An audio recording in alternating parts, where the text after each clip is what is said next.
things.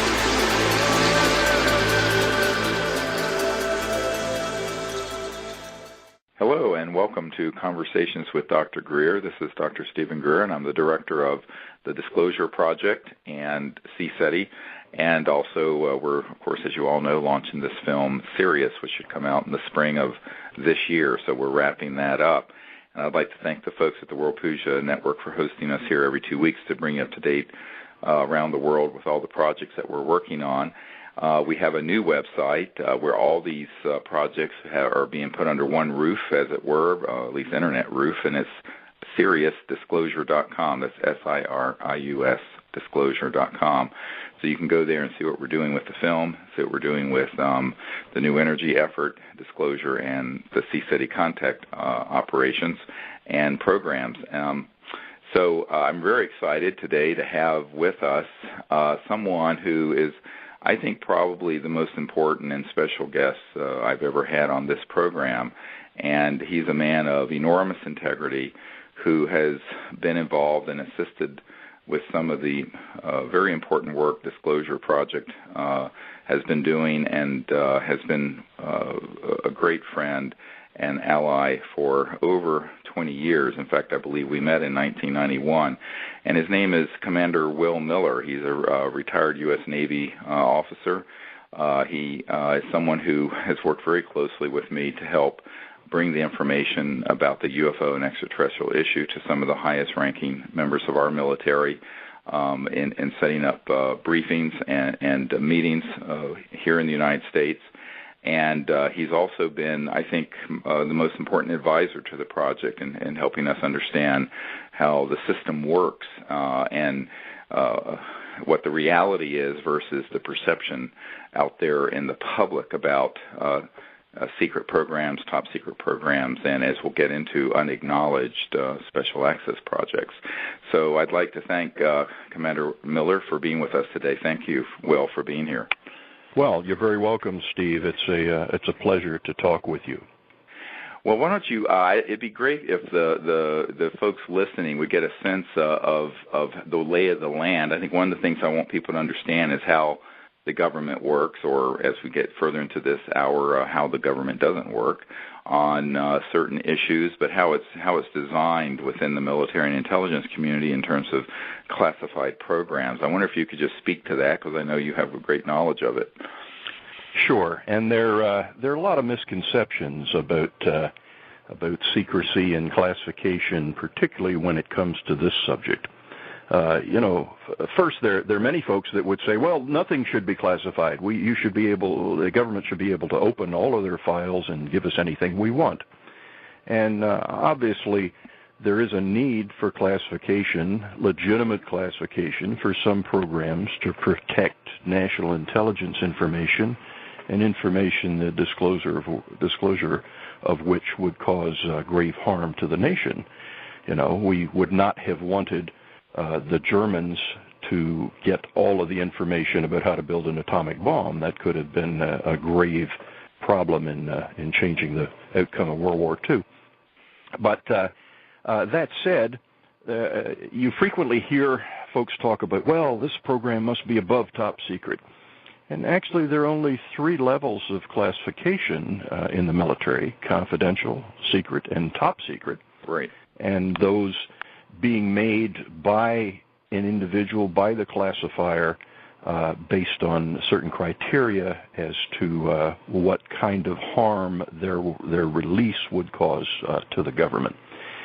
And there are, however, handling caveats, things like eyes only, so you can have secret eyes only information. Secret ORCON, which is originator controlled. In other words, only the person who created the classified information controls who gets to see it.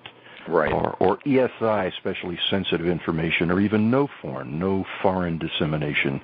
And then, of course, you hear the term cosmic top secret thrown around, and the cosmic classification is a NATO unique classification. But all that aside, there's a major issue as to how secrecy is maintained in the military, particularly with respect to what we call special access programs, or SAPs. Now, you can have special access programs that have any number of classifications. Most of them are top secret, with some of the handling caveats that I mentioned earlier. The way they work is, if there is a program that the information is so sensitive that only a few people need to know about that, then there is a special access program created. In other words, you have to have special access to have knowledge of that program. So even if you have a top secret clearance, you may not have access to that particular SAP because you don't have the need to know. All right? And there are pros and cons to having such programs. One of the pros is that you can keep the information very close to the vest, so to speak. You can control who knows about it. But at the same time, many times you don't know that there are others working on other special access programs that may have information that would be helpful to your program. And because the two don't intermingle, that's right. You many times are denied access to information that in your SAP would be helpful to you, or to technologies that would be helpful to you. So that's kind of how special access programs work. And in general, once you get into that line of classification, you are generally available for other special access programs. In other words, once you are read in, you sign the documents, and many times sign your life away forever in terms of never being able to release that information as long as you live. So then we move to another category of USAPs, or unacknowledged special access programs. Now, things get kind of interesting here. Right. The fact that they are unacknowledged, and Congress, by the way, has oversight of all classified programs. Supposedly, even over unacknowledged special access programs, there is supposed to be one person who is cleared to the highest level to follow and track that USAP. Unfortunately, that doesn't always happen. Right. So you have a program, the existence of which is totally unacknowledged. In other words, nobody knows about it except the people that created it and those that are read into that unacknowledged program. That can lead to misuse, and it can lead to the improper classification of programs and activities that should otherwise be available.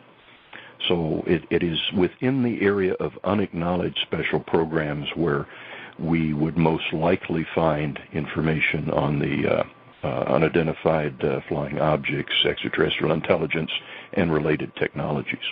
And this is one of the things that we have from information from people that are Disclosure Project witnesses that began in the 1950s. In fact, I was given a date by a senior scientist at the Naval Research Labs. It was October 1954, where some of this information went into compartments that were in the unacknowledged arena that have become so developed, but have become also so powerful and off the radar of the oversight of Congress or the President, and as we'll get into this discussion, some of the senior members of the military and intelligence community, that they pretty much have gotten up and sort of like a Frankenstein and walked off the table. And this was what I encountered when, in during the Clinton years, I briefed President Clinton's first director of Central Intelligence, the CIA director,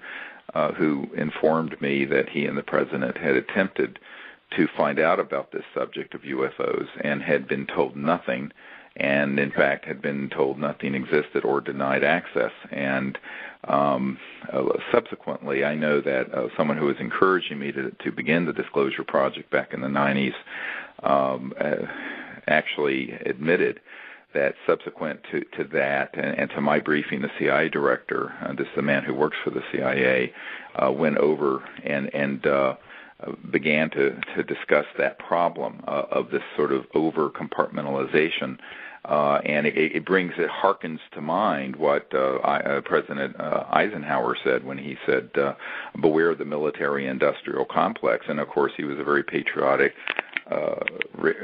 conservative Republican member of our presidential lineage, who was, of course, also, for those you don't know, a 5-star general, which, of course, we don't have anymore.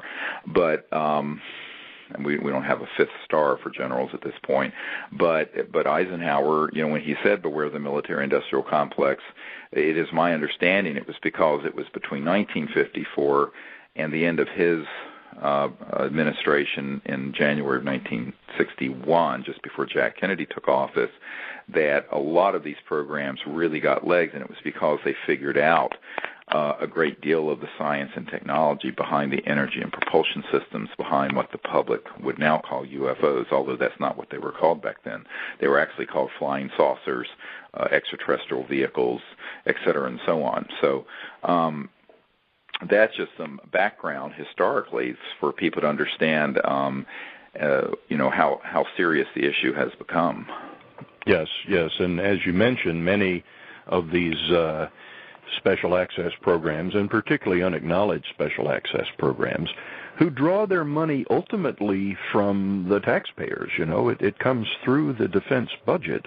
Right. USAPs many times act as little mini vacuum cleaners, sucking up end-of-year money from other programs, and so it's very difficult, if not impossible, to trace their sources of funding.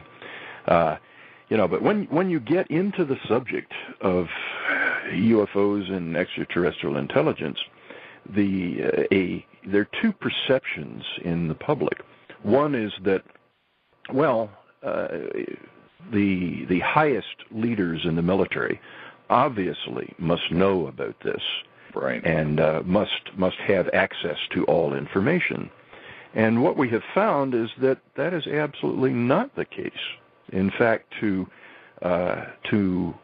ensure that those leaders in high levels of military and civilian positions, such as the head of the Defense Intelligence Agency, he would be protected from knowledge on this particular subject, so that if there was a Freedom of Information Act request, a FOIA request, or a congressional inquiry, he could, with perfectly clear conscience and veracity, go before any of those bodies and say, I have no knowledge of that subject. And he'd be completely honest. He did not. He'd be protected. However, somewhere in his organization, there would be people who would have great information and be the custodians of that. Many times some of the senior civilian employees who have continuity as the military leaders come and go. Yes, I call it the permanent bureaucracy that exists, as opposed to, say, the CIA director that comes every 2 to 4 to 6 years, or the head of the Defense Intelligence Agency, which, for those of you who don't know, it's like the CIA within the Pentagon. It's very large, but it's its own intelligence and the analytic and gathering entity for the Pentagon, as opposed to the CIA. And what I have found, and of course in direct meetings with a number of these figures, is that they are not lying when they say, we honestly don't know anything about this subject. And in fact, when we have made inquiries, we have been told nothing. And in one case, when I had a document that had some of the code numbers and names for some of these unacknowledged special access project compartments from the National Reconnaissance Office, there was a certain admiral, I remember, had found one of those and basically was told, we know who you are, but you don't have a need to know, and we're not going to tell you anything. And this gets into the question of what I call legal secrecy, which would be the kinds of things that were being tapped into by the WikiLeaks people, and things that are sort of ordinary, and illegal secrecy or unconstitutional secrecy, of which there have been many, many books written, and which becomes of great concern in a democracy in terms of who's minding the hen house and who's minding the store. If there's not this oversight. And if I can just give one example, I recently met with a man in Washington who's an auditor for one of the big three auditing accounting companies that audits contracts for the government, and he was assigned to audit Northrop Grumman, which is my uncle's old company. And he said basically there were programs that even though he was cleared to do all of this, they basically said, you don't have a need to know the details of anything we're doing. So basically, he would just rubber stamp what they were telling him, what they were doing with the money, and where it was going. And so exactly where are the checks and balances in a system like this? And this is why back in, and I don't know if you know this story well, back in 1994, it was this time of year, and after I had met with the CIA director and I was meeting with some people up in New York, with the UN, I was asked to go to a meeting at the Senate Appropriations Committee, and the chief counsel for the committee at that time was a guy named Dick D'Amato, no relation to the Senator D'Amato, but he worked with Senator Byrd of West Virginia, who was chairman of the Senate Appropriations Committee, and we were sitting in the big chamber with the huge table and the brass name tags at each senator's seat, and we were meeting with a think tank head and myself and this man who had a top secret clearance and also had subpoena power on behalf of the Senate Appropriations Committee. And he told me that he had seen evidence that things were going on related to the ET and UFO subject, but that with a subpoena power and a top secret clearance on behalf of the committee that wrote the checks for the U.S. government, he could not penetrate them. And he looked at me squarely in the eyes and he said, Dr. Greer, you're dealing with the varsity team of all what he called black projects. And he says, good luck. And then he informed me of something which at the time I felt couldn't be. He says, well, we have concluded that there's upwards of $100 billion a year that we have no idea where it's going. Now, this is in 1994, 19 years ago. And of course, that's when $1 billion was more than $1 billion today. And if you connect the dots, then going forward a decade or 8 years later, when Secretary of Defense Rumsfeld, the day before 9/11, said, well, there's about $2.3 trillion, with a T, trillion dollars missing out of the Department of Defense budget over the last few decades, that we really don't know where it's gone. And, this is the kind of thing where now you're talking serious money and serious power, and who's overseeing this? Right. Well, that's an interesting point. When I worked at Atlantic Command, I worked with a number of operational programs, and those programs were supported by many other agencies, one of them including the National Security Agency, NSA. Well, I worked in programs and budgeting and technology support, and one day I was given a sheet of paper and asked to approve about 5 classified programs that just had code names, like Blue Flash or Wonder Spear. And so I said, well, what do these programs do? And they said, oh, I'm sorry, you're not cleared to have the need to know. You don't have the need to know, but trust us, these programs support your operations. And I said, look, I can't certify these, I can't justify these, I can't sign off on them unless I know what they do. And there was a big row. I said, look, you tell the director of NSA that Atlantic Command's not signing off, at least not in my office, until we have someone read into those programs. And sure enough, they sent folks down, and we sat down behind closed doors in a secure intelligence facility, and they read us in. We had to sign many papers, sign our lives away once again. But we found out, the programs actually did do something for us, but I wasn't going to begin to vouch for that until I knew what the heck they were, So not everybody does that. Right. Yeah. But, that leads to another area, and if you read some of the literature and listen to what many people in the public believe, is that the military doesn't really take the UFO subject seriously.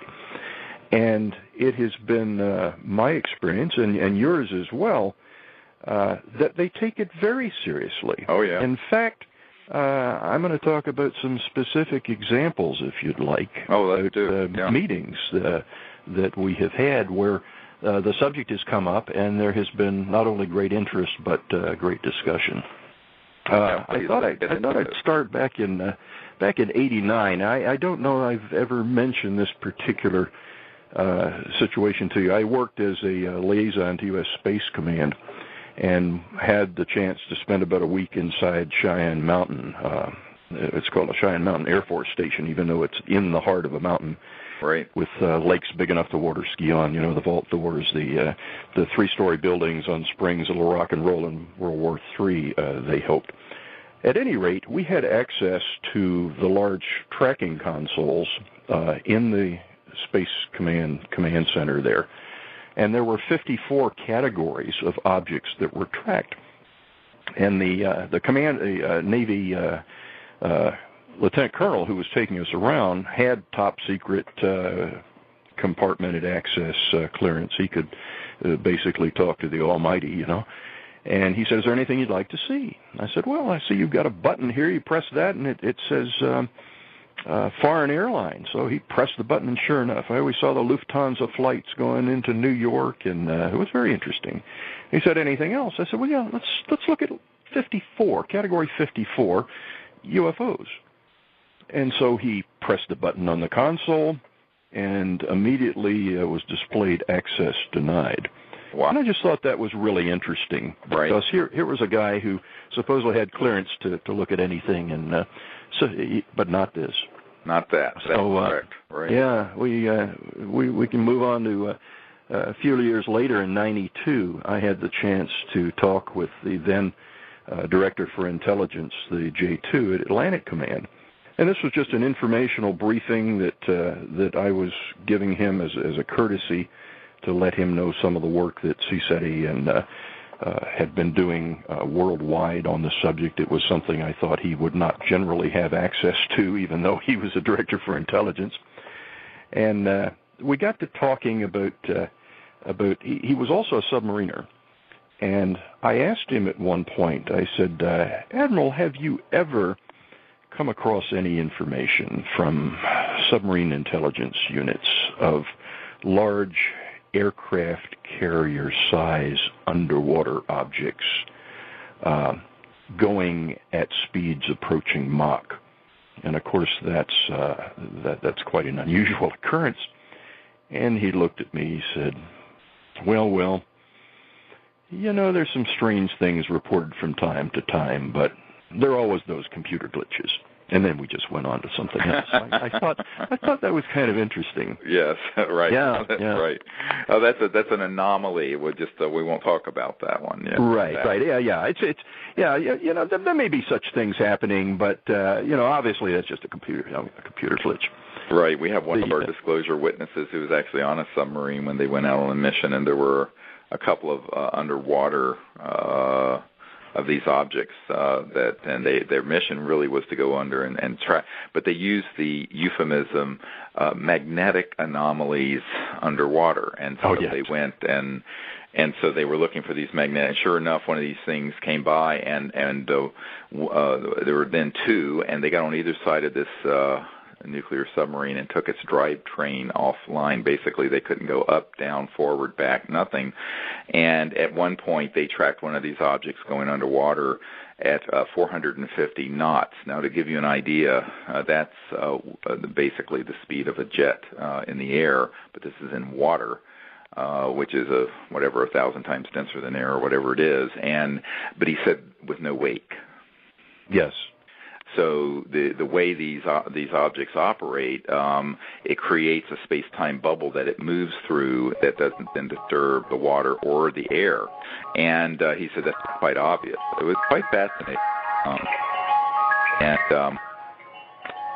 So sounds like an ice cream truck. That's a incoming call I've just dispatched with. I'm sorry. Oh, so that's all right. Yeah. So, it's very interesting. Yeah, so, there have been some other meetings as well. It'd be great to hear. Yes, and I used to, in my work at Atlantic Command, I used to have to go up to the Pentagon frequently, and took the helo up there, landed in front of the Pentagon on the helo pad there from Norfolk to D.C.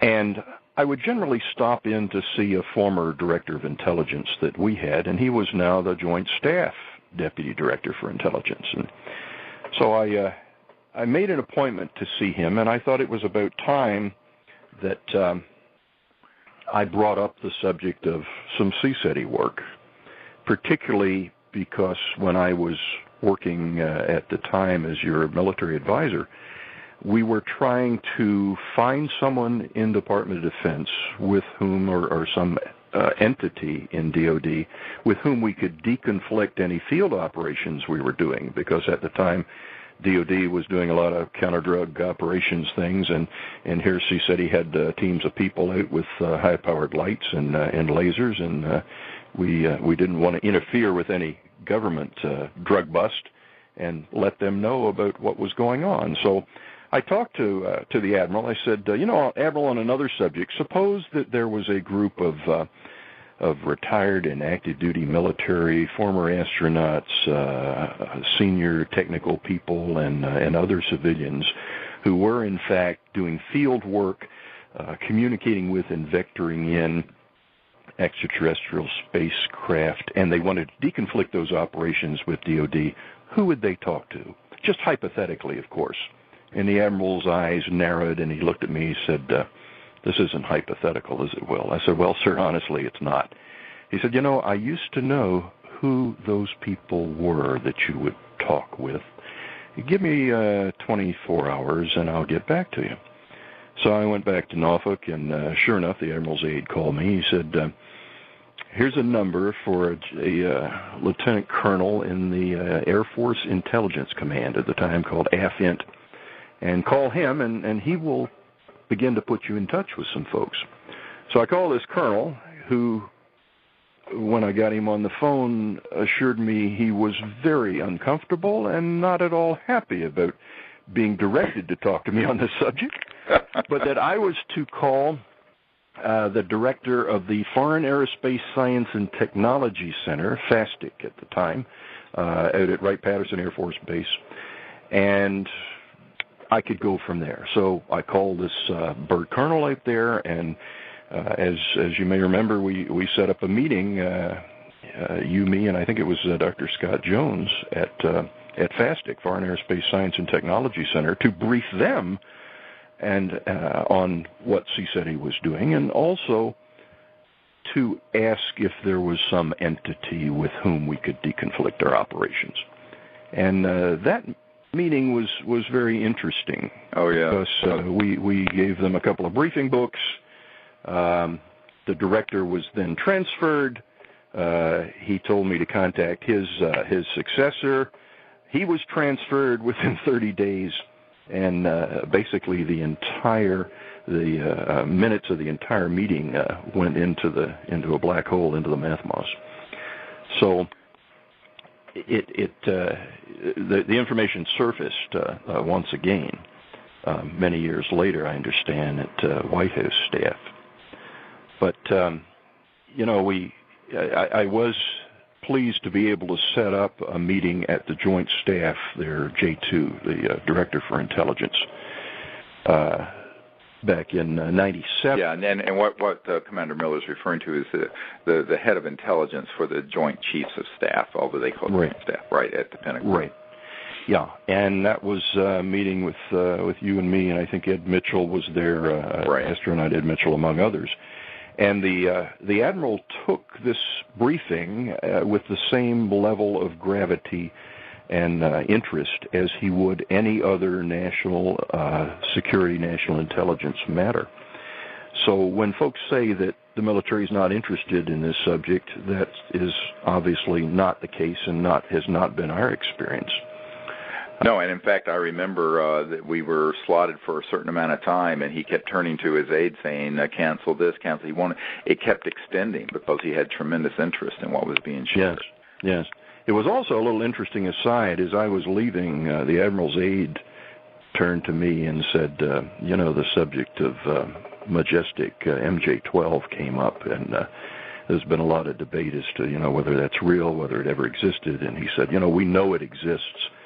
We here at the Intelligence Directorate for the Joint Staff just don't have the need to know what they do. Right. And I found that to be a very interesting statement. A very important statement. And, of course, if you look at this National Reconnaissance Office I have from the early 90s, it lists specifically MAJIC, M-A-J-I-C, and Cosmic Ops, and various code numbers and code names on this document. And we know it's a legitimate document. And so it was basically warning of a security breach at the Nellis Air Force Range out Pahud Mesa, S12, S4, S3, Groom Lake, where a lot of very classified research and development and aerospace activities take place related to all of this. The public has incorrectly called it in Area 51, but nobody calls it that. Who's in the know? But the point being that this document actually has that on the distribution for this alert for a security breach out at that range, and MAJIC was one of them. So, right. One of the other more interesting meetings that we had in the Pentagon was with the director of the Defense Intelligence Agency, and we didn't think we were going to put that meeting together until we got some briefing material hand-delivered to the director, and suddenly I received a call, said, look, not only do we want to meet with you, we'd like to expedite the meeting. So you and I went up to the Pentagon and met with the director, and I think it was two of his staff members. Right. And he received the briefing material that we had with not only great interest, but also shared some personal information that I won't go into now, showing that he had a great personal interest in the subject as well as a professional interest. But as head of DIA, he had asked his staff, his many minions and other related agencies, if he could get some background material on the subject of UFOs and extraterrestrial intelligence. And he said, as he got up from his desk, he said, and gentlemen, this is the only thing that I received. And he walked over to a bookshelf and he took down a little model of, a tiny little alien play figure. Right, an E.T. doll, sort of. An E.T. doll, yeah, that was it. And, it was kind of sad. Once again, we explained to him that, in his position, he would be protected from the knowledge of this subject.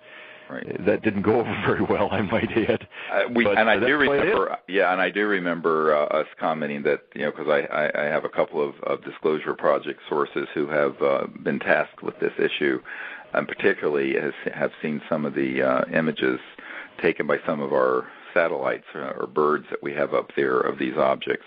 And so certainly there are people in that command, even though he was a 3-star general, I believe, was not being given the information, but there are compartmented operations at DIE that in fact do deal with this subject, but they just weren't telling him. And I remember when we made the point that there were certainly operations that we knew about, that I had talked to people about that had dealt with this issue at the Defense Intelligence Agency at the Pentagon, but that there were people in his command who just weren't letting him know about it. There was a visible stiffening of the body language of the colonel who was at the table. Yes. Yeah. Yes, I remember that. He was sitting over taking notes in the back corner. I would say he was not amused at that revelation. No. Through a former NSA contact of mine, I had the chance to meet with a high-level retired National Security Agency senior civilian. And this gentleman, we talked about the subject of UFOs and, again, whether any government agency either had information on the subject or had interest in. And he revealed one tidbit of information I found very interesting. He said within NSA, there was a document known only as the document, and it was on the subject of UFOs and extraterrestrial intelligence. And it was so highly classified that only the director himself and perhaps one or two other people were actually able to view it. Right. Its existence was widely known, but again, very, very close hold information. Right. So. Right. Extremely. Yeah. Well, and what's interesting is that, you know, when Jimmy Carter was during the transition from the election into when he took office, they always have a meeting with the incoming president and the current and perhaps outgoing director of the CIA, who at that time was George H.W. Bush, Bush Sr. And Carter wanted to be briefed on this, and Bush told him,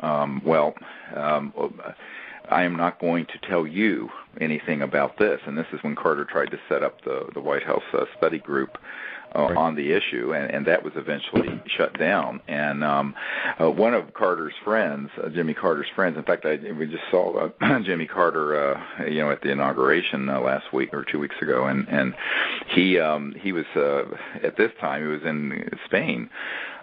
Signing guitars from a classical guitar factory with this classical guitarist who's a supporter of the Disclosure Project, and they were auctioning them off with his signature or autograph from the president to raise money for the Carter Center there in Atlanta.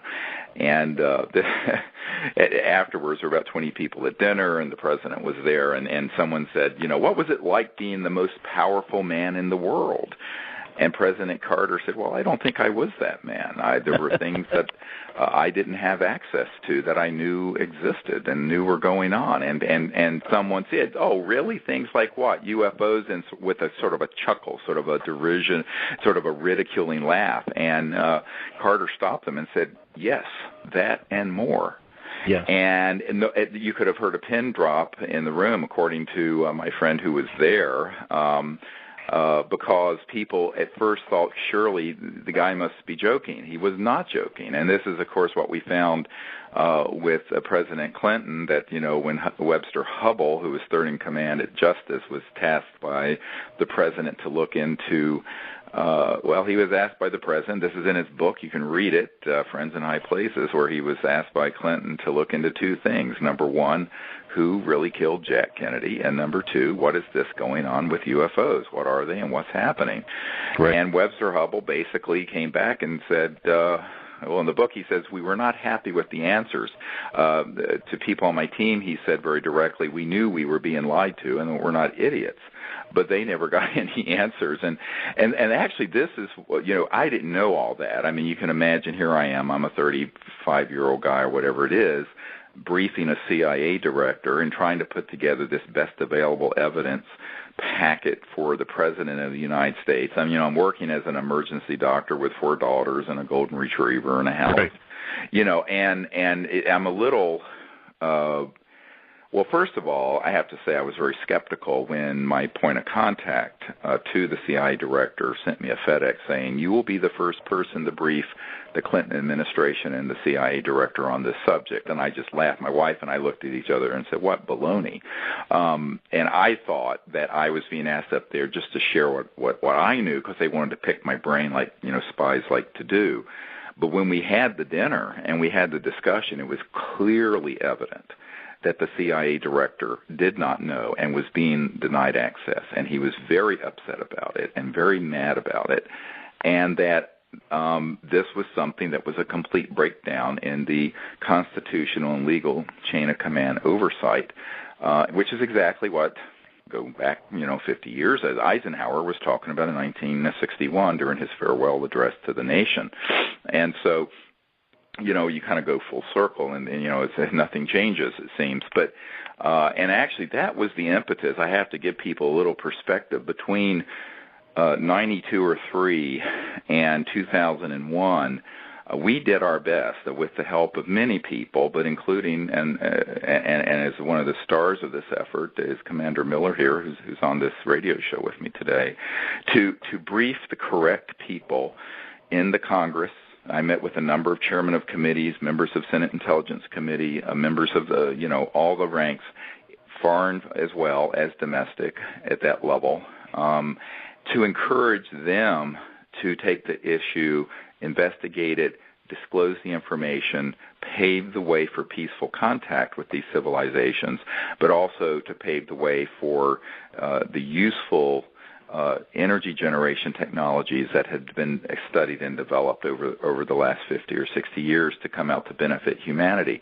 And what I found, I thought, now here was how naive I was when I was 35, I thought that if we provided this positive evidence, proof, documents, testimony, photographs, that these people would then be able to just do it.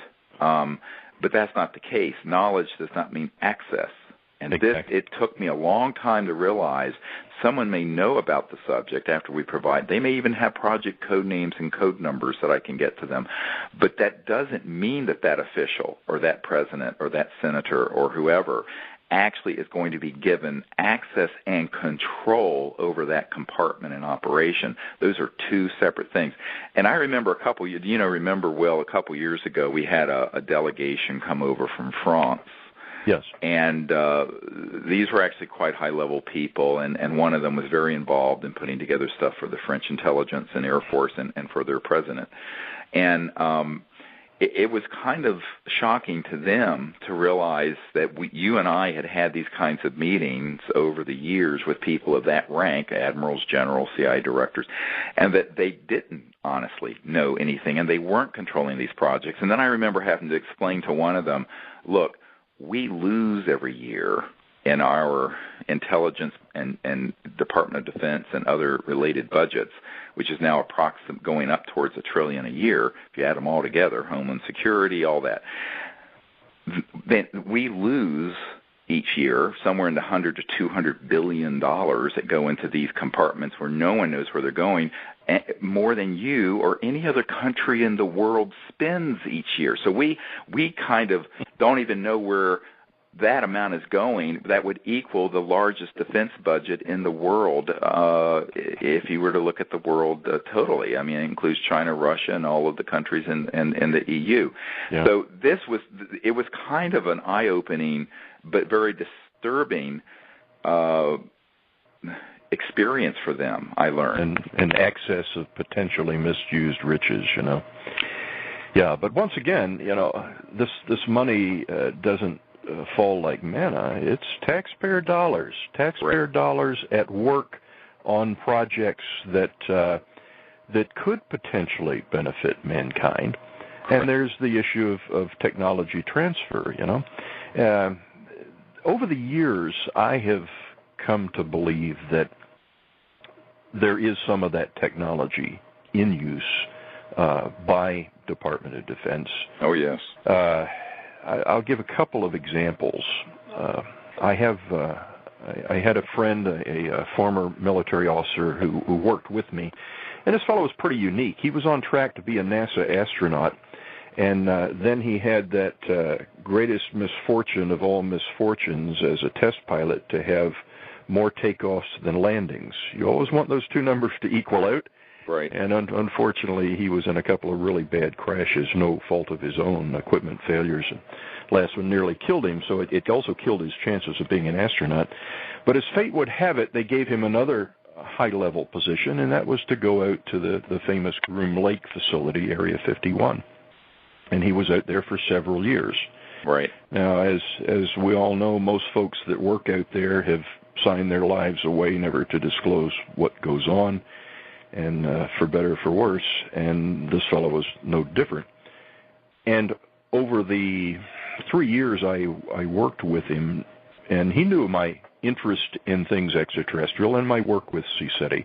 Never once did he mention any of his work out at Groom Lake or any association between that and anything extraterrestrial. And the day I was leaving the command, he took me aside. He said, Will, some of the folks you talk with, maybe some CSETI researchers, may see objects that are doing, Mach 9 and then suddenly make a right angle turn. And you say, well, gosh, that's got to be an extraterrestrial craft. And then he looked at me and said, but it's not. And he just turned and walked away. Correct. So, that coupled with a couple of other incidences, one of which was another fellow who'd been out at Groom Lake who when I was leaving that command, said, "Bye, have enjoy your next assignment," and 5461.